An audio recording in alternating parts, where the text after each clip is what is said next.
Date and Tamarind Chutney recipe. This is great with cheese and biscuits or things like Indian food.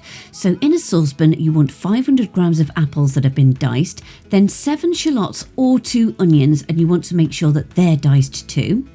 Then 100 grams of sultanas and 125 grams of dates that have been chopped. 2 crushed garlic cloves, a teaspoon of ground ginger, a good sprinkling of salt, a pinch of chili flakes and 50 grams of tamarind paste, along with 250 ml of cider vinegar, and just mix that all together.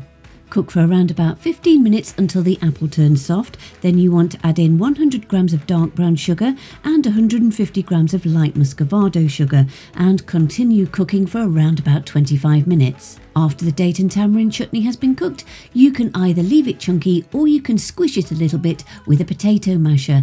Then place the chutney into clean sterilised jars and store in the fridge. This is truly delicious with lots of different dishes, and it's one way of using up dates if you've still got them in your cupboards. For the full written recipe, you know where to go: cookingwithemily.co.uk.